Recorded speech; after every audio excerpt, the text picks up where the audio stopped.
ഈശോ മിശിഹായ്ക്ക് സ്തുതിയായിരിക്കട്ടെ. പ്രിയമുള്ളവരെ, ക്രിസ്മസ് വരവായി. ഇടം ലഭിക്കാഞ്ഞിട്ടും ഇടം കൊടുത്തവന്റെ തിരുനാളാണ് ക്രിസ്തുമസ്. ക്രിസ്മസിലെ ഏറ്റവും വലിയ അലങ്കാരം അത് പുൽക്കൂട് തന്നെയാണ്. എന്താണ് പുൽക്കൂടിനെ ഇത്ര അനന്യമാക്കുന്നത്? പുൽക്കൂടിനെ മനോഹരമാക്കുന്നതിന്റെ, അനന്യമാക്കുന്നതിന്റെ രഹസ്യം ഇതാണ്: പുൽക്കൂട്ടിൽ എല്ലാവർക്കും എല്ലാറ്റിനും ഇടമുണ്ട്.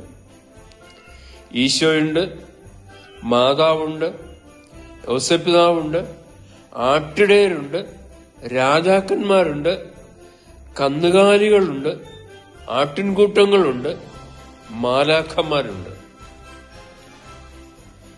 രസകരമായ സംഗതി, ഇടം നിഷേധിക്കപ്പെട്ടവനാണ് എല്ലാവർക്കും ഇടം ഒരുക്കുന്നത്.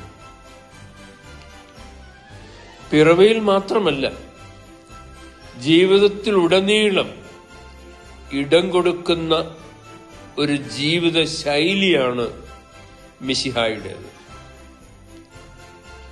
എല്ലാവർക്കും ഹൃദയത്തിൽ ഇടം കൊടുത്തവൻ, ജീവിതത്തിൽ ഉടനീളം ഇടം കൊടുക്കുന്ന ശൈലി. തന്റെ തീന്മേശയിൽ പാപികൾക്കും ചുങ്കക്കാർക്കും ഇടമുണ്ടായിരുന്നു. കൂട്ടുകാരിൽ മുക്കുവർ, മരപ്പണിക്കാർ, എന്തിന് തീവ്രവാദികൾ വരെ ഉണ്ടായിരുന്നു എന്നുള്ളതാണ് വസ്തുത. കാൽവരിയുടെ നെറുകയോളം തുടർന്നു ഈ ഇടം കൊടുക്കൽ. സ്വന്തം ആത്മാവിനെ സമർപ്പിക്കുമ്പോൾ കള്ളന് പറുദീസായിൽ ഇടം നൽകി. കള്ളന് പോലും ഇടം കൊടുക്കുന്ന മനസ്സ്. മരിച്ചെന്ന് കണ്ടിട്ടും ചങ്ക് നോക്കി കുത്തിയ ലോഞ്ചിനൂസിന്റെ പൊട്ടക്കണ്ണിന് കാഴ്ചശക്തി നൽകി.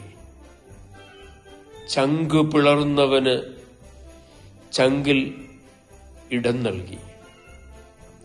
ഈ ക്രിസ്മസിന് നമുക്ക് ആത്മശോധന ചെയ്യാം.